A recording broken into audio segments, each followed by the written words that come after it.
Good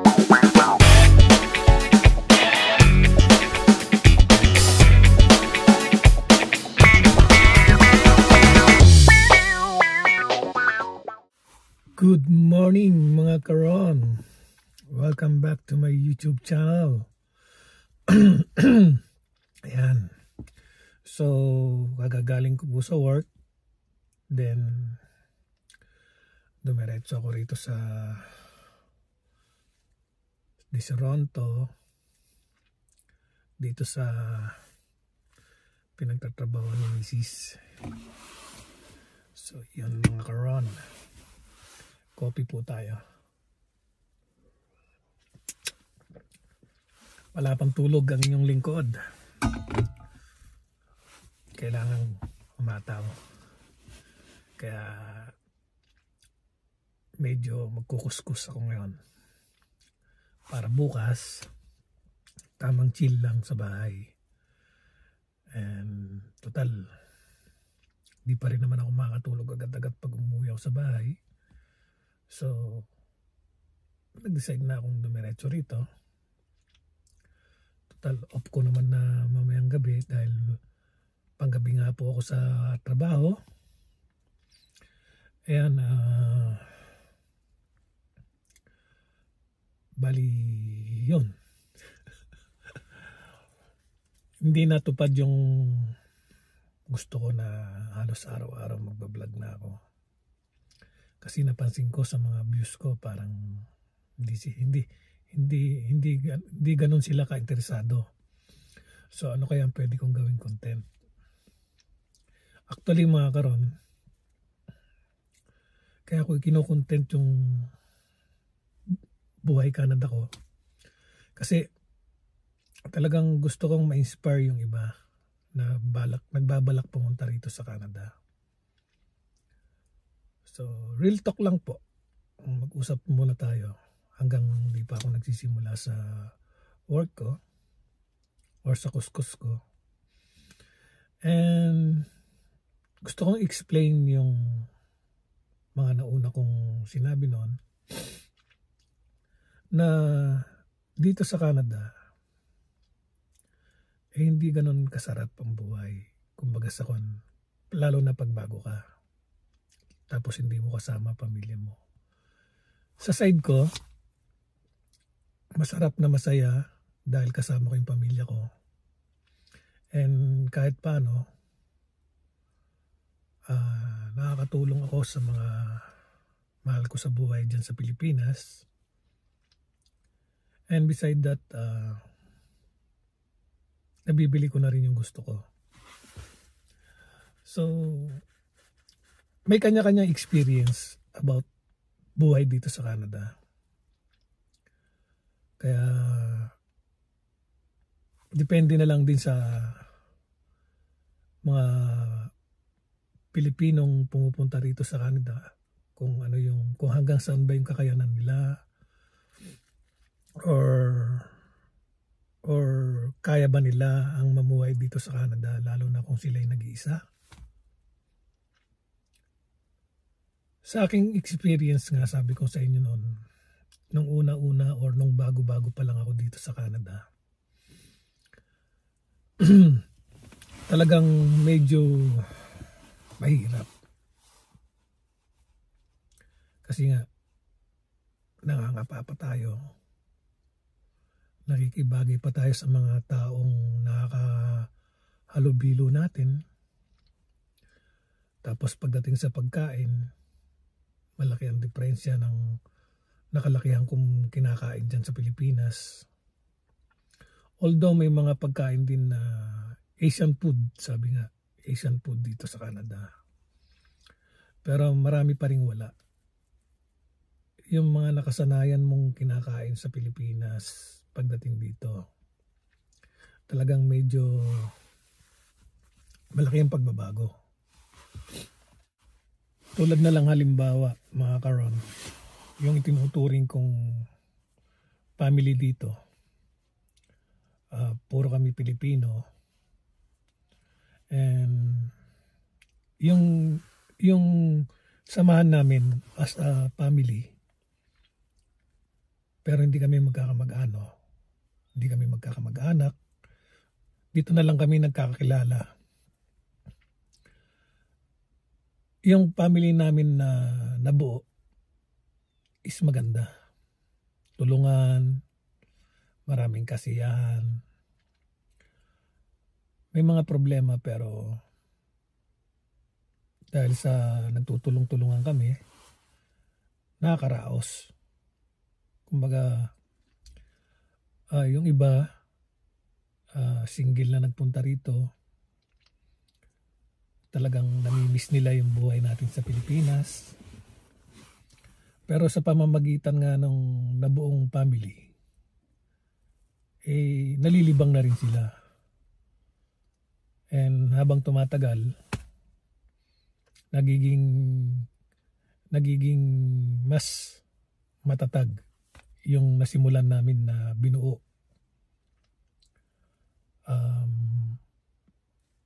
Talagang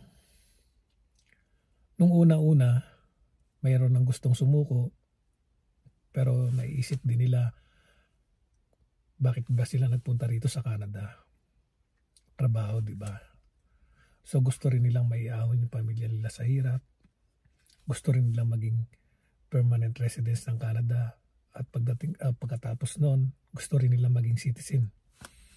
So maraming pagdadaanan na pagsubok. Maraming dadaanan na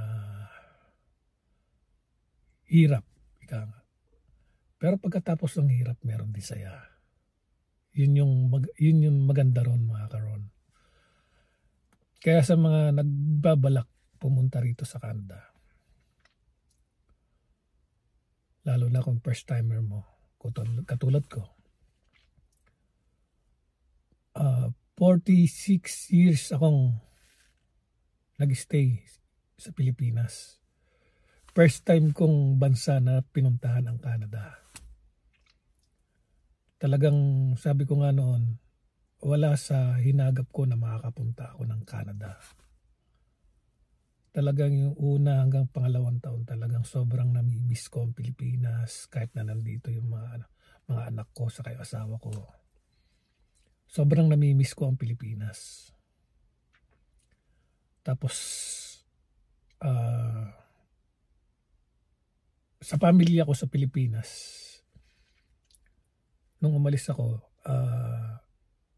buhay pang mother ko. Then buhay pa kaming 7 magkakapatid. 9 kami magkakapatid, pero namatay na yung 2. So buhay pa. Bali 7 kaming natira. So ganun nga. Nung pumunta ako rito sa Canada, masigla, malakas pa yung nanay ko. Sobrang mahal ako ng nanay ko dahil bunso nga ako. Kaya talagang, yun, mga karon, kailangan tanggapin. Pamilyado na ako. Kailangan ko namang suportahan yung asawa ko, diba? So dumating yung punto na talagang nang dahil sa misis ko, kaya kami nakapunta rito sa Canada, ginrab ko na yung opportunity na yon. At dumating yung time na nung una, talagang halos magsisi ako dahil bakit pumunta ako sa Canada. Gayong hindi ko masyadong kabisado talaga ang pamumuhay dito. Marami ako na-miss talaga. Pero hindi ako nagsisi bandang uli. Kumbaga na-realize ko bandang uli na ito na yung simula para maiba naman yung ikot ng buhay namin, pamilya. Sa aming pamilya, ako po ang first time na nakapunta rito sa Canada. Hindi naman kami ganun kahirap at hindi rin kami mayaman sa Pilipinas. Nasa middle lang din kami. Pero kung sa lifestyle, iba yung lifestyle ko sa Pilipinas sa rito sa Canada. Yun, mga karon. Ako kasi, mga karon, talagang nasanay ako na kasama ko ang aking ina. Kahit na nung mag-asawa ako, talagang doon pa rin kami tumira sa bahay ng aking ina. Dahil bunso nga po ako, sinasabi ng nanay ko noon na ako ang magmamana ng bahay. Kaya talagang sinamahan na namin siya. Talagang dumating lang yung punto na talagang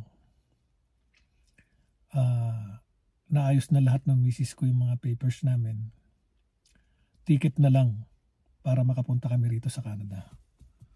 So nung ma-expired na yung visa namin, nag-decide na ako talaga na sumunod na rito sa Canada. So yun. Ang buhay dito sa Canada, masarap na mahirap.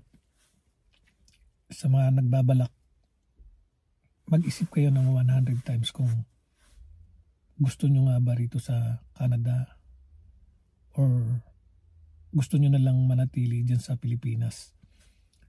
Kung ako tatanungin nyo kasi, mga karon, kung dyan sa Pilipinas hindi ka naman naghihirap, may magandang ka namang sweldo dyan, bakit pa kailangan mong pumunta ng Canada? Pagdating sa lifestyle kasi, mas mura pa rin ang bilihin dyan sa Pilipinas kaysa rito sa Canada. Although malaki nga ang sahod, malaki ang tax, pero iba pa rin ang mga bilihin natin dyan sa Pilipinas. Hindi ko kayo dinidisappoint. Kumbaga, mag-isip lang kayo mabuti. Pero kung iisipin ninyo na para sa pamilya, bakit hindi, di ba? Punta kayo rito sa Canada. Pero pinakamagandang puntahan dito sa Canada sa ngayon, siguro yung mga probinsya na katulad ng Alberta, Saskatchewan, kasi doon mas mabilis kang ma-PR. Hindi katulad dito sa Ontario, pahirapan po ngayon na ma-PR dito. Matagal. Lalo na kung medyo may edad ka na pupunta rito sa Canada, medyo mahirap. Pero kung mapupunta ng Saskatchewan or Alberta, sa Alberta po, napakaliit lang ng tax. 5% lang. Dito sa Ontario, 13%. And mas mura ang bahay sa Alberta. So, bandang huli nga mga karon, parang nag-iisip kami na lumipat ng Alberta, pero nakapag-decide na rin kami ni Mrs. na mag-stay na lang kami rito sa Ontario. Total, nakatapos naman na yung mga anak namin. Yung bunso na lang magtatapos ngayong taon. Kaya pagkatapos siguro ni bunso, okay na kami. I mean, wala na kaming masyadong iintindihin. Saka nasa tamang edad naman na yung mga anak namin. At saka may mga work na rin. Kaya dalawa na lang kami ni Mrs. So, pwede na naming ma-enjoy yung buhay namin, di ba? Pwede na naming enjoyin. Magtatrabaho kami siguro mga hanggang age 65.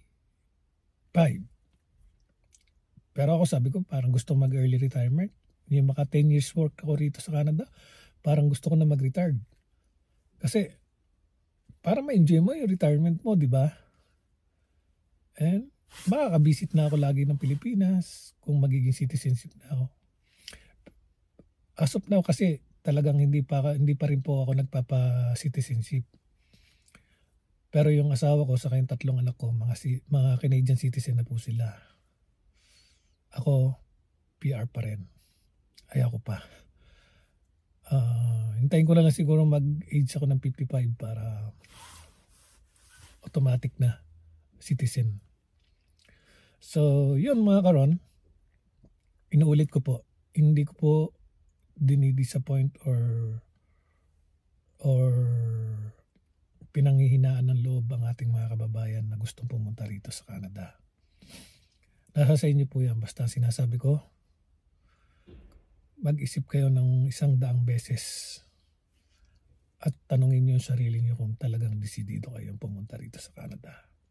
Isa lang po masasabi ko. Masarap mamuhay dito sa Canada. Mga karon. Basta kasama mo pamilya mo, masipag ka, at talagang dedicated ka sa mga trabaho mo. Pasasan ba? Talagang malalasap mo yung talagang ginhawa na ninanais mo. So yun mga karon, sana na-inspire kayo sa aking munting kwento, sa konting pag-uusap natin. And I hope na patuloy nyo akong susuportahan sa aking YouTube channel. Kung talagang kayo ay gustong pumunta rito sa Canada, subaybayan nyo lang po ang aking mga video.